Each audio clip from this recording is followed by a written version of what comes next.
you? No. Did they follow you in? I don't know. Let's get out of here. Get the snacks. Food for roll-ups. This week on At the Movies with Ebert and Roeper, Seth Rogen and James Franco take a ride on the Pineapple Express. I feel so far away from my friends. Haven't heard from you in a while. Call me back. America Ferrera and Blake Lively try a sequel on for size in the Sisterhood of the Traveling Pants 2. I'll go to your room, but you have to seduce me. Plus, we've got an early review of Scarlett Johansson, Penelope Cruz, and Javier Bardem in Woody Allen's Vicky, Cristina, Barcelona. Great story. Dude.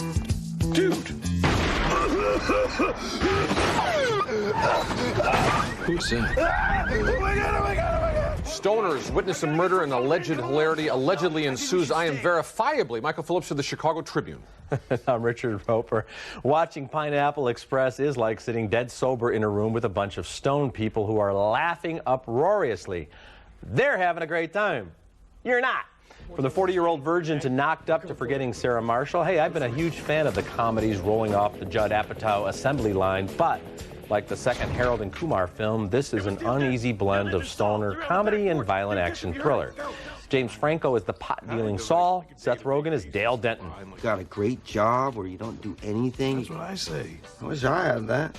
You do. You have the easiest job on earth. That's true. You didn't think of that. No.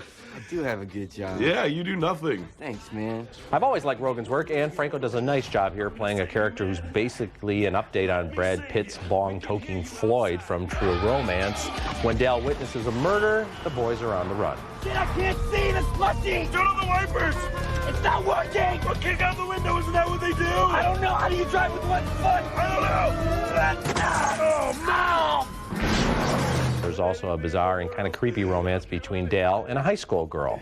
I've had a near-death experience, and when that happens, you can prioritize your life, and you are it, okay? I love you. Yeah? I don't know, I want to marry you. Oh, I made a mistake. Amber Heard is funny in her scenes as Dale's girlfriend, but even in a cheerfully offensive movie like this, it's a bit tough to root for a 25-year-old pothead process server who sells dope to adolescents and makes out with his high school girlfriend by her locker. Ick. Director David Gordon Green, best known for subtle indie films such as Snow Angels, seems way over his head in the action sequences, and the script, co-written by Rogen, relies too much on knee-to-the-groin, bullet-to-the-gut violence that's neither exciting nor very funny. This movie's very disappointing. Skip it. Yeah, you know, and I'm surprised how close I came to actually recommending it if you talked to me at the hour point, you know what I mean? I thought for an hour, all the stoner humor and all the conversational riffs that have nothing to do with the plot are actually worth watching. And James Franco is very funny as the dealer. Yeah, he's good. And then you get the halfway point, roughly, or a little past that, where the violence, as you say, just takes over. And I got to say, it reminded me of none of the violence in that second in Harold and Kumar. This is much more like, you know, full-on kind of Tarantino-level sadism, played mostly for laughs, but not enough. And then you just, at the end, where are you? Where are you? It is a more realistic level of movie violence, and that makes it even less funny. And you get some of the same jokes over and over again. And yeah, they seem to get, you know, the last part of the movie, it's all about the action, and the stuff that's endearing is the humor, the dialogue we get, like you said, just these riffs as they're getting high, and that stuff's, you know, mildly amusing. But yeah, I expected a lot more here. Yeah, and the odd thing too is that this film really has no concern about its commercial sort of appeal. You know, films you mentioned, 40-Year-Old Virgin, Knocked Up, they did find that way to kind of push the envelope, but really kind of bring the audience along with them. And the wit was very strong here, beams on and off, and the whole thing just feels like a little bit like in a kind of a party for themselves. Yeah, and it seems like each of the actors are almost playing in a different kind of movie, because you get Rosie Perez and Gary Cole as the villains, and at first they seem to be playing it like straight. They're really nasty people, and then they get into a kind of a comedic riff, just as the main stars are going more serious with the action and the violence, and it doesn't seem they're literally not on the same page with this. I might give it another shot in 6 months. You know, it might. I don't want to give it another shot. I'm convinced. You know, the first time was enough. It's not Franco though. Franco is a surprise to me. Franco's he's good. Very fresh. Seth Rogen, I've always liked, as I said, but they just don't have the right material here, and maybe next time. Next movie, novelist Philip Roth is never an easy sell on screen, even with all the sex. In Elegy, Ben Kingsley plays David Kopesh, a character Roth has dealt with before. This NYU professor knows better than to pursue students while they're still in his classroom, but the way Roth depicts face it, the minute they graduate, they just start falling right into his bed. Then along comes someone special, Consuela, played by Penelope Cruz. You know, there's something about you that invites a kind of formality. What do you mean? You have a kind of elegant austerity. Austerity. Something like that. That elegant austerity line works every time. David's carefully insulated life becomes messy and unbalanced, threatening his ongoing casual relationship with Carolyn, played by Patricia Clarkson. Here, David gets some advice from his friend and fellow horn dog academic, played by Dennis Hopper. You gotta stop worrying about growing old. Worry about growing up. Oh, thank your lucky stars for such a one-shot encounter. On the one hand, this movie's more sentimental than Roth's 2001 novel, The Dying Animal, the one the screenplay is based on. On the other hand, Spanish director Isabel Coixet seems flummoxed by Roth's protagonist. On the one hand, Kingsley's never a dull actor. On the other hand, sometimes his line readings are just nutso and too distracted for words. As for Cruz, she does all she can in varying degrees of undress, and when that story takes a darker turn, she's up to that part too. Yet the role's pure abstract fantasy. I am very mixed on this one, Richard. I'm going to say rent it. You did a very, very good job of being very ambivalent about this movie. I'm saying rent it. See it. I think it's a beautiful film. I would agree with you that the Penelope Cruz character is certainly this idealized, perfect woman pretty much throughout the film. Ben Kingsley's amazing here. We know people like that. A very good performance from him. I agree with you about Hopper as well, and a strong supporting work. And Patricia Clarkson in the supporting role as the woman who thinks she's kind of his girlfriend and finds out more. Such strong work here. Yeah, I'm not sure this director and this material really makes sense together, because she's trying to kind of humanize everything, and I almost wonder if you got somebody who would just sort of go all the way with Philip Ross rage and sexual craziness and all the way into it. It's a little soft. You're right about that. Yeah, I think she does a beautiful job here of taking the material and turning it into a movie that stands on its own. Wonderful writing, good performances, beautiful photography, and a lot of food for thought. Kingsley, for me, is the reason I'm not quite all the way with it. I just think his quirks are starting to take over the kind of interpretations. Sir Ben is the man. All right, later in the show, Penelope Cruz is in love with another artist in Vicky, Cristina, Barcelona. And next, America Ferrera and company re-up their membership in the Sisterhood of the Traveling Pants 2. Want to see what life is like on the A-list? At the Movies and Hotels.com are giving away 2 tickets to a movie premiere and a 4-star stay in Hollywood. Visit atthemoviestv.com to enter. Brought to you by Hotels.com. Hotel reviews from people like you.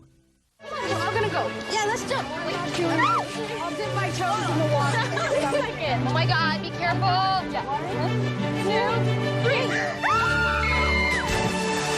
Now, as sequel titles go, The Sisterhood of the Traveling Pants 2 ain't exactly in the same league as The Dark Knight. But as sequels go, STP2, as I'm calling it, is a strong follow-up to the popular girl-friendly film about 4 best friends who stick together even when they're miles apart. But now that these girls are at different colleges, that whole pants ritual does seem a little high schoolish to them. Cheesy 80s music, check. I forgot, what do we do first? Carmen goes next. She does the, blah, blah, blah, blah, rules 1, 2, and 3 of the pants, blah, blah, blah, prayer, and the whole dance. The wonderful cast includes Alexis Bledel as Lena, America Ferrera as Carmen, Gossip Girl star Blake Lively as Bridget, and Amber Tamblyn as Tibby. Hey, Tibby, the return box is so jammed nothing will fit through the slot. Do you mind? Yes, I absolutely mind.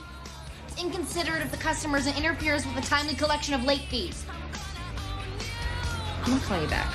Blythe Danner does fine work. She plays Bridget's estranged grandmother. She hasn't seen the girl in more than a decade. You're not running away from home, are you?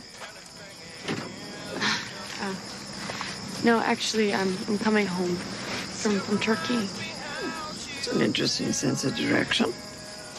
The Sisterhood of the Traveling Pants 2 yanks on your heartstrings so many times you'll wind up with a pulled chest muscle. But overall, director Sana Hamri does a fine job of giving equal time to all 4 of the main characters from Anne Brashare's best-selling books. You believe these four are friends now, and they'll probably be friends when they're little old ladies. I say see it. Yeah, I do like this one. It's pretty good. It's not up to the first one, which I was amazed how fresh that made all kinds of familiar elements. This one's good. It's a little more plot-driven. You know, the girls are much more kind of at each other, the young women now are much more at each other's throats and, you know, coming to kind of blows. But you're absolutely right. These are four very well-cast roles, and you don't get that every time. You know, you do not get TV actors of this quality. No, they're all very good. And I guess from what I understand, having not read these books, there are 4 books, and the first movie was pretty much the first book, and the second movie is all 3 of the other books. I'd like to see if someone, how it plays.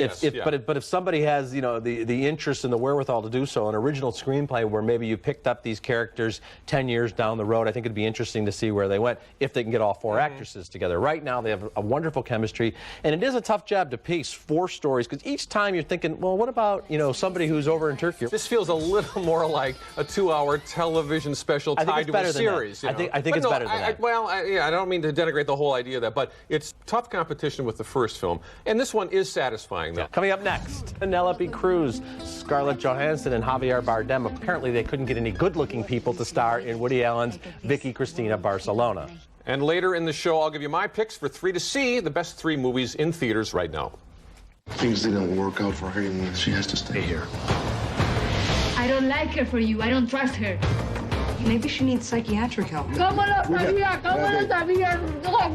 We are meant for each other and not meant for each other. Penelope Cruz deserves a Best Supporting Actress nomination for her fiery, crazy, sexy work in Vicky, Cristina, Barcelona. It opens next week. This is, yes, an early review.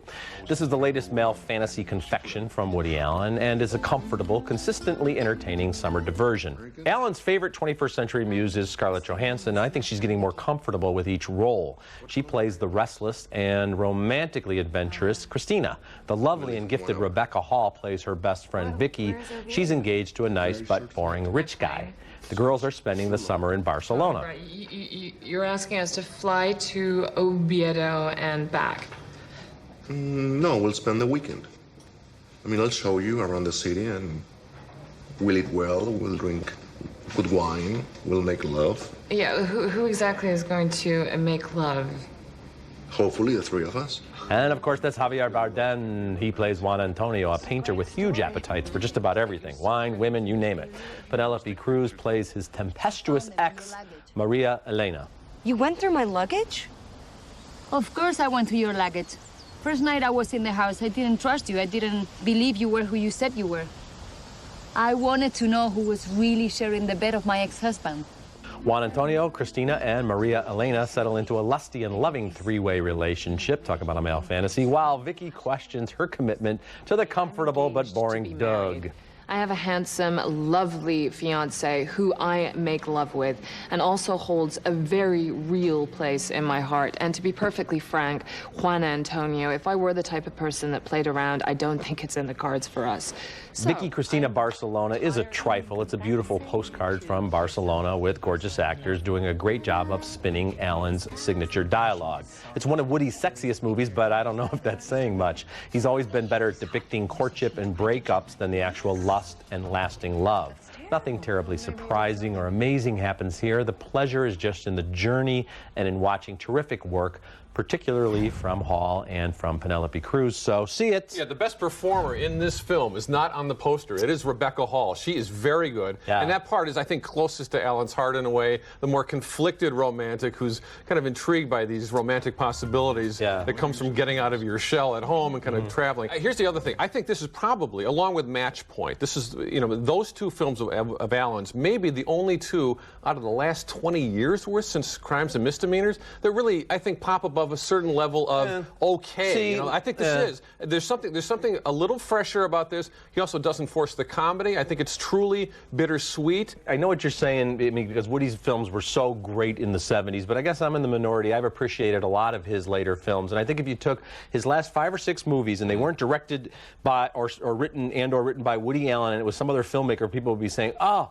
Finally, we have a filmmaker who Like appreciates Scoop, as good as who Scoop? appreciates, Come on. you know, adult dialogue and adult humor. It's been a little rough, I think, for Woody Allen fans lately. This film, I think, shows you that he can do a new kind of romantic comedy. It's a little fuddy-duddy in that it's a guy sort of just discovering, I don't know, French New Wave stuff like Jules and Jim.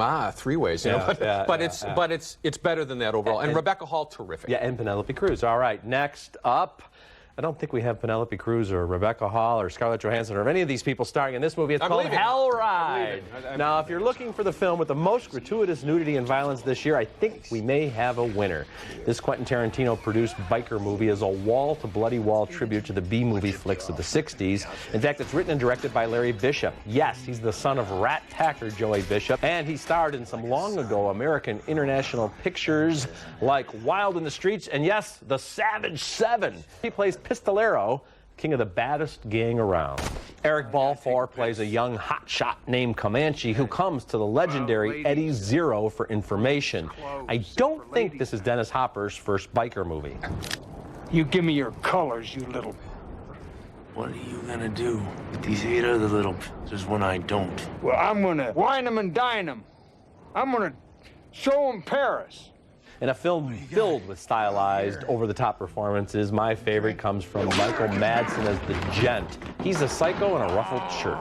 Now, Bishop is about 60. He doesn't exactly inspire dread and fear as the supposed baddest of the bad. His arch-rival, Vinnie Jones, looks like he could take him out with one punch. But you know what? Coming to a movie like this for the plot is like going to a strip joint for the music and the food. If you're in the mood, as I was, for a bloody street opera filled with bikers, broads, booze, and busting heads, Hell Ride delivers by the truckload. See it. Rich, the late Joey Bishop would come back from the grave and say, son, nich. This film doesn't work as, you know, jokey sadism. It doesn't work as a straight action picture. Did you really see it? I did see it. You know, it's funny, when I was thinking about this movie, because there was a film called Smokin' Aces that I didn't like that kind of trafficked in the same territory. And I guess part of it has to do with the mood you're in when you're watching it, the way it strikes certain notes. I thought all the actors here were having great, greedy fun. And maybe only once every 6 months am I in the mood for jokey sadism, but this struck me as the right picture. I like for the my sadism time. dead serious. Michael Madsen, I loved him. The women here are hot and funny and dangerous. And 45 years younger than the guys. Well, hey, you know, whatever works. Look, it's all it's trying to be is a grindhouse picture, right? And as such, it's effective. No, my God, just because Quentin Tarantino's name happens to be on it doesn't make it good. Look, if you want to see a decent throwback, see Tarantino's Death Proof. This thing, I defy even Hell's Angels to like. I wish I had a Chevy Nova and a drive-in, and I'd go see it again. All right. Coming up next, Dennis Quaid, Sarah Jessica Parker, and Ellen Page are bikers now, but they do star in our video segment. But first, here's a look at what's coming up on next week's show. My mom's not gonna let me go. You don't ask your parents for permission to rock? Some of us might not make it back. What do you mean? Like, not on the same flight? Hang on! This week's video segment is brought to you by Raisinets. Make a deliciously smart choice with Raisinets.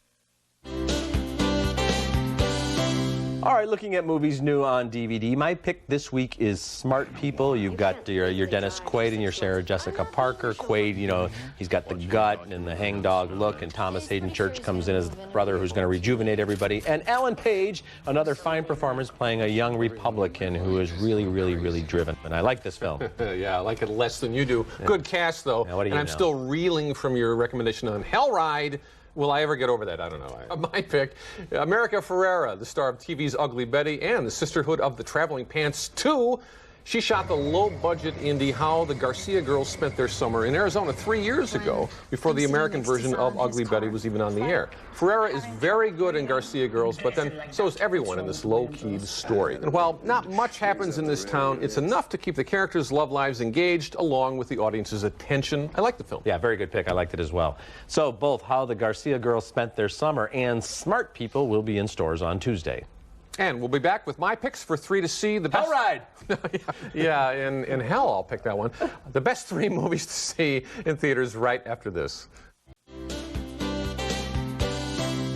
All right, recapping the movies on this week's show, we both say you can skip the disappointing Pineapple Express. We split on Elegy. I say see it. Michael says you can wait to rent it. We both say see it for the Sisterhood of the Traveling Pants 2. And we also say see it for Vicky, Cristina of Barcelona. It opens next week. And there was just a little bit of a split on Hell Ride. I say see it. Michael says I need psychological counseling. That's the least of it. Okay, my 3 to see are 2 small films and 1 big budget masterpiece. Number 3, 66, wonderfully acted coming-of-age story from England, co-starring Helena Bonham Carter as the mother of the bar mitzvah boy. Number 2, Frozen River, featuring a rare leading role for the excellent actress Melissa Leo as a woman who gets mixed up in smuggling illegal immigrants across the U.S.-Canadian border. Very good film. And number 1, it's still in theaters, and it's still a sure thing for my top 10 list this year, WALL-E, which proves you don't have to follow the same old formulas to come up with animation that's going to last many decades, I feel. All right, that's it for this week. Until next week, the balcony is closed.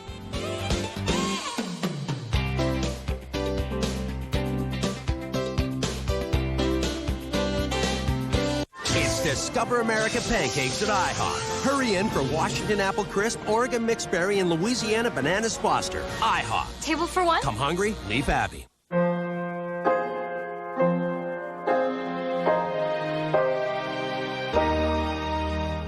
Lennox. Innovation never felt so good. She's smart. He's smarter. She's the smartest. But him? Make a left. Not so much. Smart People. Own it on DVD and Blu-ray High Def August 12th. Hi, welcome to Progressive.com. Come on in and I'll give you a free quote. Quote and compare in about 8 minutes. Now that's Progressive. Call or click today.